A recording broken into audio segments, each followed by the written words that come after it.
If you're a Nationals starting pitcher, you had a damn good weekend. And more importantly, this Nationals team, guys, it is June 17th. We are tied for a wild card spot. Is it time to start talking about playoffs?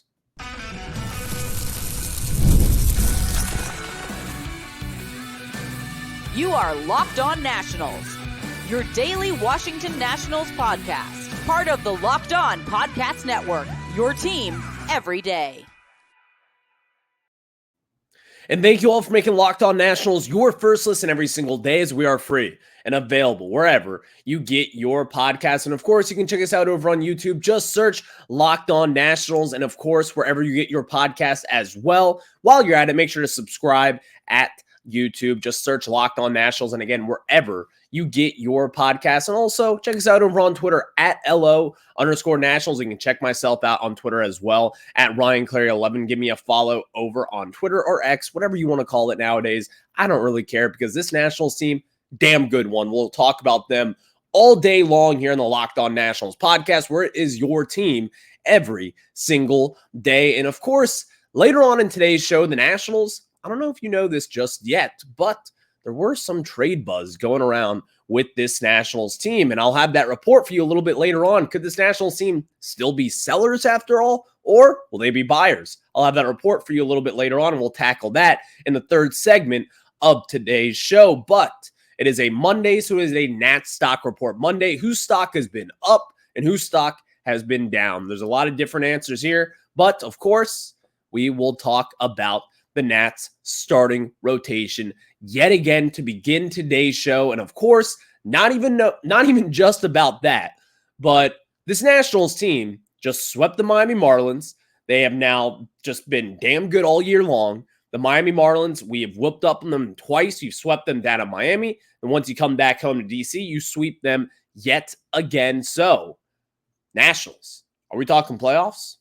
We'll talk about it. Today's episode is brought to you by FanDuel. Make every moment more. Right now, new customers get $200 in bonus bets with any winning $5 bet. That's $200 in bonus bets with any winning $5 bet. Just visit FanDuel.com/lockedon to get started. So we're going to get started here talking about, of course, not the Marlins, not the Braves, not the Mets, and not the Phillies, but the Washington Nationals. What a weekend. Simple as that. What a damn weekend. It starts off on Friday night, which, by the way, got off to a little bit of a dicey start. Let's just be honest. MacKenzie Gore, Nick Senzel, hug it out. And they did. We all saw what happened there. It was a little ground ball down third baseline.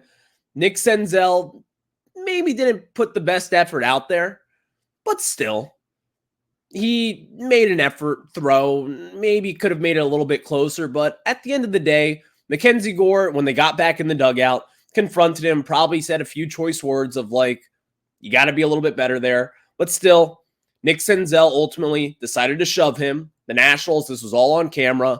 And the more important thing about this, though, we would not be talking about it in kind of like this lighthearted way if the Nationals, number one, did not win that game, and number two, did not sweep the Marlins for the entirety of the series. They kicked ass the entire time. MacKenzie Gore went back out there and he shoved for, an entire damn near 6 innings pitch, and he was unstoppable. Let's just be honest. That's just what he was. 7 innings pitched, 5 hits, 10 strikeouts, 1 walk, and 1 earned run. MacKenzie Gore came back out there, in which, by the way, I tweeted out during that moment, I thought MacKenzie Gore was in the wrong. I don't really know what was said. We don't really know what exactly was said to him. We probably will never know at this point in time. There's no reason for us to know. It didn't affect them. They hugged it out in the dugout. We all saw it. It's fine. Everything is fine. We're going to move on. And that was just the one kind of black eye over the weekend. But MacKenzie Gore, I've said this time and time again, he gets hot sometimes. He is a competitor. That's what I love about him. That's why I think he kind of sticks out as this team's ace. And I want him on the mound in a big game situation. But the thing is also, you're going to have to kind of level it out a little bit. Because while it didn't go wrong for him on Friday, we have seen in years past, over last year and as well as over this year, when things do go bad, and MacKenzie Gore's out there and he's kind of not throwing a temper tantrum. I don't want to pat the guy on his head a little bit here, but he does kind of unravel a little bit. Now, fortunately for the Nationals, that did not happen. He hunkered in and again went 7 innings pitched, struck out 10 batters. You saw him throw a 98-mile-per-hour fastball real quick right after that Nick Senzel scuffle there. And the Nationals were fine. They got the win. Everyone moved on. He talked about it after the game. MacKenzie Gore took the blame for it, which as he should, in my opinion. I think that was on him. But with this Nats team, what a weekend, though. Move on from that, whatever, at this point in time. Now we're talking about the entire weekend as a whole. We got that out of the way. We had to talk about it here. And now let's talk about some damn baseball. The Nationals starting pitching over the weekend, that was the talk around town. Not just around DC, but as far as national headlines go. And not Nationals headline, national. That's what the talk around the country was from this Nationals team. Let's start off with DJ Herz on Saturday. What he did in Saturday's game has only been done by one pitcher over the last 100-plus years. DJ Herz, with 13-plus strikeouts and 0 walks in one of his first 3 career outings since at least 1901, there has been one pitcher to have that outing, and his name is Steven Strasburg. One pitcher since 1901. It's at least 1901. And this is from Sarah Langs, who you can catch over on Twitter at Slangs on Sports. That is an incredible stat. DJ Herz on Saturday, at one point in time, I was kind of looking over to my friends being like, he might throw a damn no-hitter at this point. He was unstoppable. 13 strikeouts over the course of 6 innings pitched, and only 1 hit, 0 earned runs, 0 walks. What a performance, especially for someone like DJ Herz, who we've talked about it time and time again. This guy has struggled immensely when it comes to walks down in the minor leagues, and that's really why he wasn't up in the majors, and that's really what has kind of hindered him in his development so far getting up to the major leagues. But now with all this said, though, DJ Herz, what a damn performance. Putting yourself on the radar. Having a sub-4 ERA now. Joining the rest of the Nationals outside of Patrick Corbin with a damn good performance. DJ Herz and what he did on Saturday's game opened my eyes, and he probably opened up your eyes as well. And you can let me know down in the YouTube comment section or tweet at me at RyanClary11 and what you thought about DJ Herz. This is a starting pitcher at this point. The way that he has looked, he is very composed. You trust him out there. DJ Herz on Saturday, I don't care if it was against a struggling Marlins team. That was a big league ball club that you did that against. You're 23 years old, left-handed pitcher. First time going against the Marlins. You took advantage of a bad offense. Yeah, sure. But still, the just kahunas on that guy. And what he did, incredible. 13 strikeouts and 0 walks over 6 innings pitched. Take a damn bow, DJ Herz. And then, of course, in yesterday's game, Money Mitch Parker. What do we say anymore? 6 innings pitched, 6 hits, 1 earned run, 4 strikeouts, and 0 walks. Another national starting pitcher down in the minor leagues who struggled so much with walking guys over the years. Comes up here, doesn't walk anybody. Doesn't. 0 walks in yesterday's game. 0 walks for DJ Herz on Saturday. Now, do we just want to praise Sean Doolittle? Sure. I'm sure he has something to do with all the success at this point. Because I was not expecting Money Mitch Parker to go out there from day one when he was called up in mid-April to just dominate the way that he has been over the last month and a half, 2 months. But that's just the way that it is now. Mitch Parker is a real deal guy. And now, because of this national starting pitching staff, you sit in the playoff race in the middle of June. You are about 10 games out from the halfway point of the season. The Nationals are 35-36, tied with the Padres for a wild card spot, while they sit at 37-38. The same Padres team that spends way much more money than this Nationals team. The same Padres team that traded for Juan Soto and gave us all their damn prospects. All of it. And the Nationals still sit at the top, and they are tied with the Padres. What a weekend. If you're a Nationals fan at this point in time, it's not crazy to start talking about playoffs. We'll kind of get into this a little bit more later on in today's show and kind of how the trade deadline could affect some things. And of course, there was a report about the Nationals and the trade deadline and what could be coming. But the way that this Nationals team is playing right now, it's time to just stop kind of ignoring the fact that, yeah, this team's still technically in a rebuild. They are, but their head is sticking above water at this point. They're not drowning. They're floating above water. This Nationals team, we'll talk more about it a little bit later on in the show, but it's not crazy to talk about playoffs at this, at this point in time.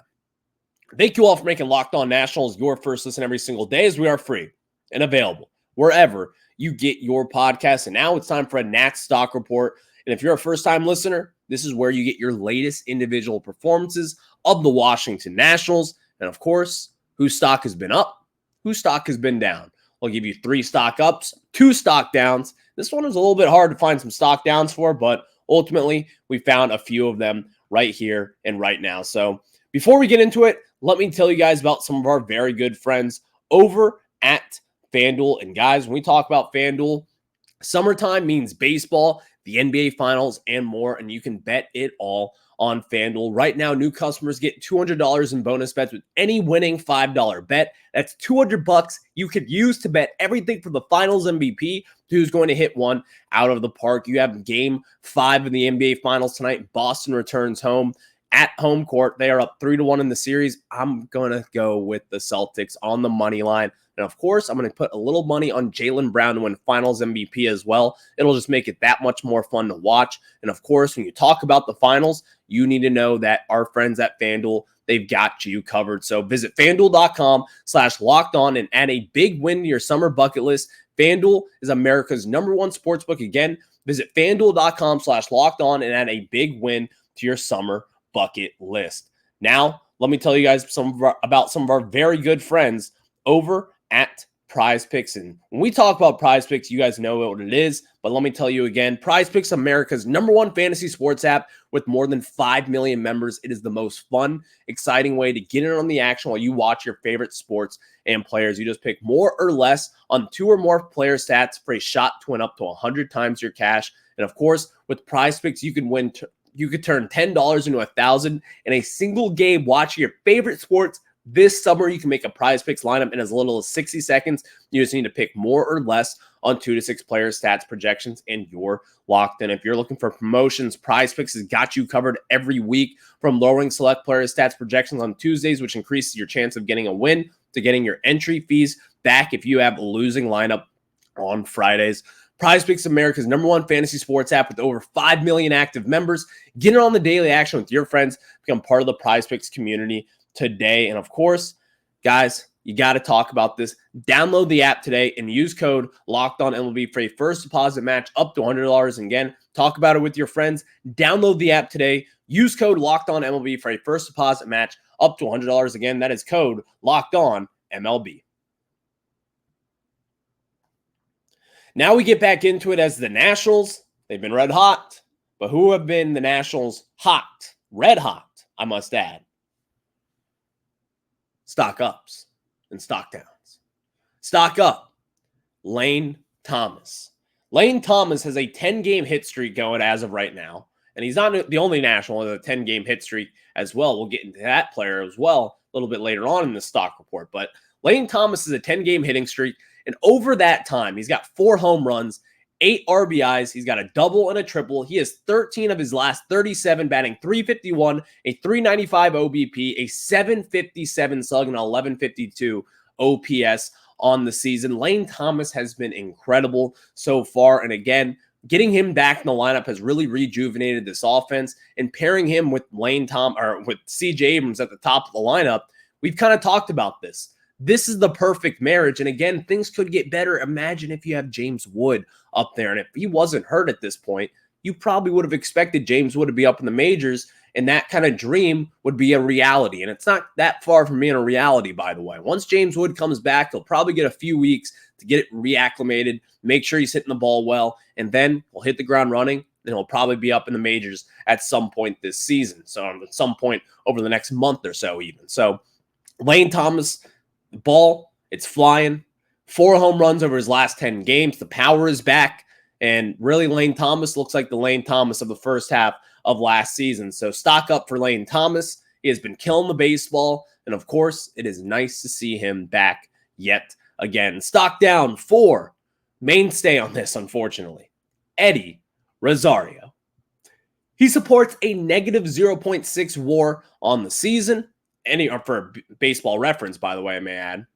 Over his last 10 games, he's batting .211, which is higher than what his season batting average is. A .231 OBP, a .290 slug, and a .520 OPS. He has 8 of his last 38 with 3 doubles.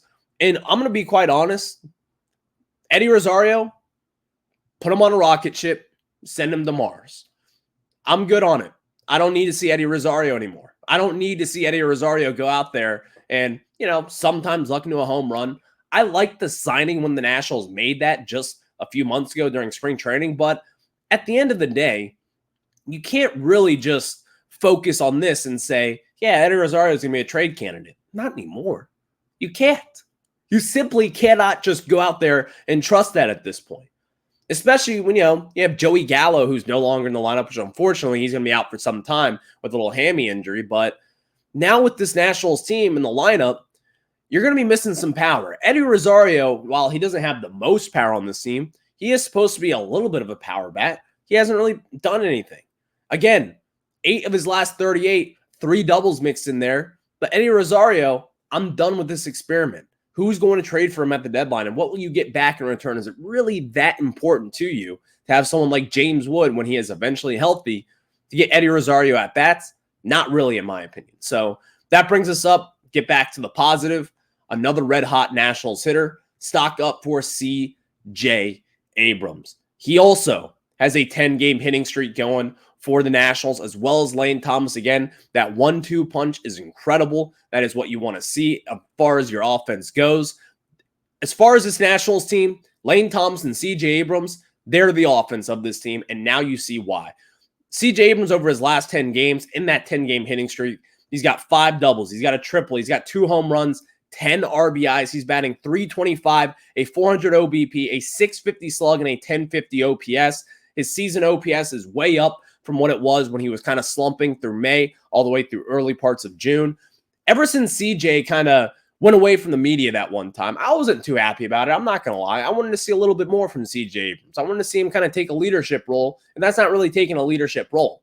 Well, since he's done that, he has been on fire. He's gotten back in the cages, fixed his swing. He's hitting for power again. The exit velo is up.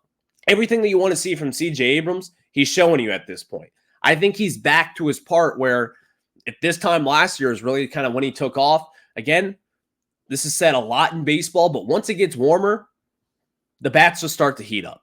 Pitchers start to slow down a little bit. They start to break down a little bit as well. They get tired early. And CJ Abrams, while he still continues to swing at first pitches, which drives me insane sometimes, but CJ Abrams, I can't complain at this point. He's been killing it. 23-year-old shortstop, showing why he is a big part of this future at this point. I'd like to see him steal more bases still, but when you're hitting doubles and triples and home runs, it's hard to. I understand that at this point. So CJ Abrams, stock up for the kid. He's been killing it.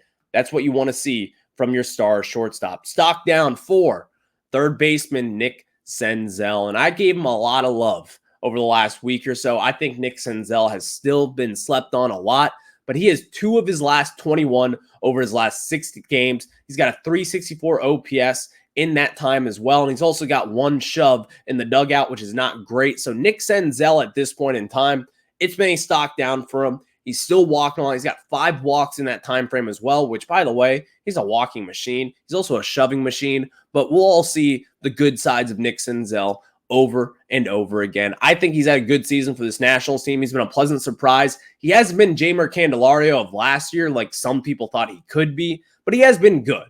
He's been better than advertised, in my opinion. I think the Nationals, they did a smart thing by signing him. Again, another former top prospect, someone who was a very promising prospect with the Cincinnati Reds back in the day. Nick Senzel has been fine, but over the last week, he's kind of been in a slump a little bit. And again, he had that 1 shove. I think that was probably the most impressive part of the season. All jokes. Come on, take a little joke. Stock up for Kyle Finnegan. You may ask why. What has he done differently? His stock has been sky high all season long since that first series.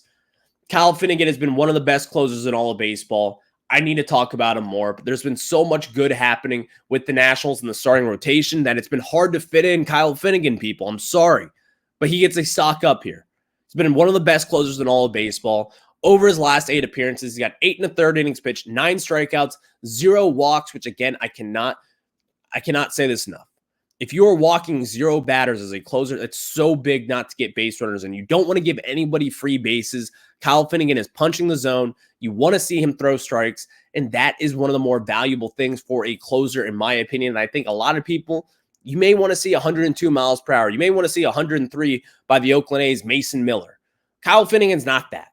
But what he is, he's 98, 99 at times, throwing strikes, getting strikeouts. Again, in that time frame, 9 strikeouts, 0 walks. He has given up 2 solo home runs, but he has been nails all season long. And again, over the last week or so, he's been nails yet again. Kyle Finnegan has been incredible all June long and really all season long. That is why he gets a stock up on the Nationals stock report.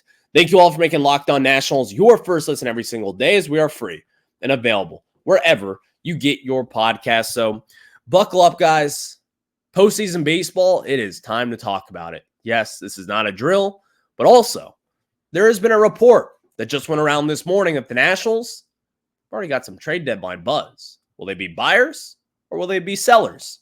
I'll have that report for you after we tell you about our friends over at Supply House. And guys, when we talk about Supply House, you need to know that Supply House, you can get supplies from the site that's made for the skilled trades, supplyhouse.com. Supplyhouse.com is a reliable way to order plumbing, HVAC, and electrical products online. Their easy-to-use website is packed with helpful resources and the latest product info to help you get the job done right. Shop a complete inventory of over 200,000 parts from over 400 top brands and get your order delivered right to your door with fast shipping from coast to coast. Need help with an order? Get expert support and industry-leading service from the friendliest folks in the business and talk to a real person every time. Pros in the skilled trades can get a competitive edge by joining supplyhouse.com's free Trade Master program. Every trade master gets access to a dedicated phone line, free shipping, and discounts on every order. Join the thousands of trade pros already benefiting from their free membership at supplyhouse.com/TM and order plumbing,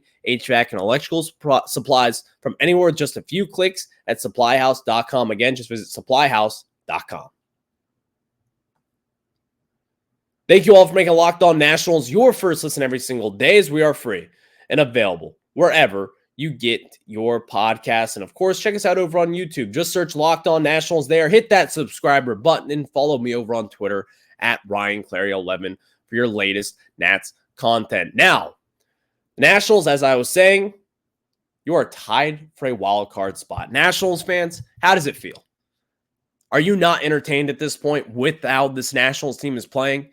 This has been the most surprising thing of this season. I thought the Nationals would be better this year. Even at some point, I'm not even going to lie, I think it would have been better individually. I expected more from C.J. Abrams. I expect the same from Lane Thomas, but I expected the starting pitching to be a little bit iffy. I thought MacKenzie Gore would take the step up that we have seen over the course of this year. I was expecting Jake Irvin to be a little bit better, but not this good. Not the way that Mitch Parker has come out and pitched. DJ Herz as of recent. I thought Josiah Gray would be right around where he was last year. Not the all-star that he was. I thought Trevor Williams would be in the bullpen at this point and maybe even DFA'd. He's been incredible, but of course he's on the shelf as well. The Nationals starting pitching has been immaculate all season long. That is why we are in this situation. But even if then, the Nationals, they're still in this rebuild. Number one, I can tell you this right now. You're not going to be buyers. You're not going to be buying any top talent to try to make a postseason run at this point. Unless the Nationals get to like 10 games above 500 by the trade deadline, then who knows what will happen at this point. The Nationals will not be selling off any of their top prospects. I can tell you that right now. Out of the way. Don't even think about it. It will not happen. But John Morosi of MLB Network today had a very interesting tweet. Quote, multiple Nationals players have generated trade deadline interest ahead of next month's deadline, including Kyle Finnegan, Hunter Harvey, and Lane Thomas. But at this point, it's not clear at all that they're going to sell. In fact, the Nats are tied for a playoff spot. Yes, we are, John. We are tied for a playoff spot at this point in time. If the Nationals, because those are the three guys, in my opinion, that if the Nationals were to sell, I wouldn't be upset with that.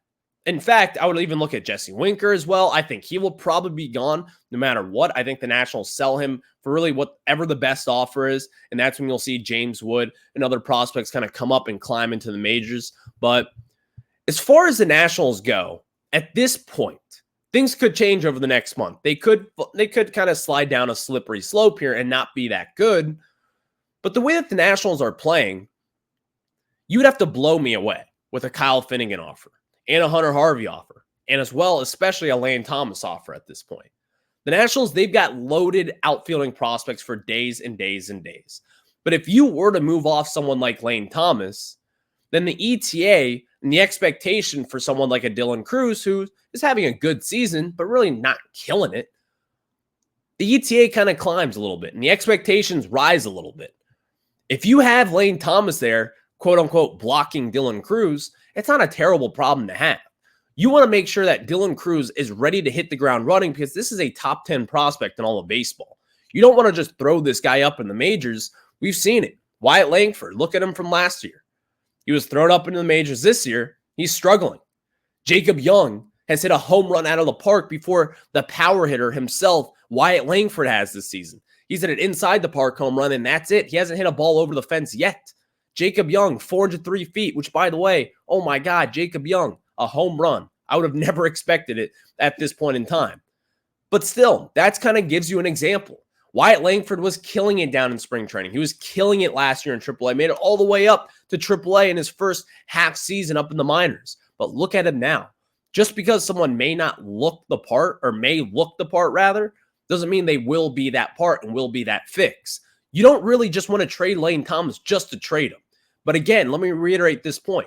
If someone's going to give up one of their top guys for Kyle Finnegan and or Hunter Harvey and or Lane Thomas, I would definitely consider it. Because again, the eyes are on the future. Is Kyle Finnegan, being in his mid-30s, is he really going to be one of those guys where you hold on to forever? He's been great. And again, it's so valuable to have a starting, really just nails closing pitcher. And Hunter Harvey has been an awesome setup guy.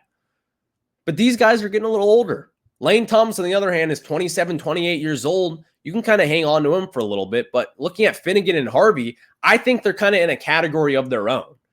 If someone's going to give you a solid prospect for either of those guys or package them together for both and get a top prospect, I think I would do that trade still. But again, it kind of depends how this next month goes. This next month will dictate what the Nationals will do. If you are still hovering around the wild card spot, then I probably wouldn't sell them. I think winning games and kind of getting into the postseason, if you can, or at least push to be in the postseason at this point with your young pieces and your young core, that's going to help propel this team down the line. And then next year, we'll be talking about not only playoffs, but hopefully an NL East division race. That's kind of the way that this Nationals team is trending right now. And it's a damn fun ride, but still, you have to keep your eyes on the future.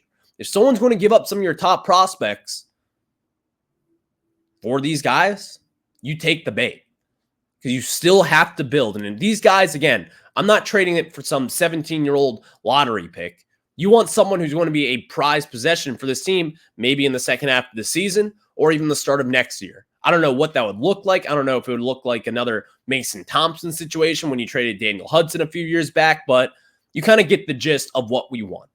The Nationals, they're in a great position right now, and really at this point, it is a win-win no matter which way you turn this piece. So thank you all for making Locked On Nats your first listen every single day, as we are free and available wherever you get your podcasts. And again, what a fun damn weekend the Nationals had, sweeping the Marlins. You own them after them owning you the last few seasons. And God, it is just a sigh of relief. I love this Nationals team. They are a fun watch. Hopefully you guys enjoyed today's Locked On Nats. Tomorrow, we'll preview because you got the defending NL champs coming to town, and it is a hot one, of course. They're bringing the heat. Will the Nationals bring the heat as well? I'll have that on tomorrow's show. But until then, have a good one. Enjoy the night off. Go Nats.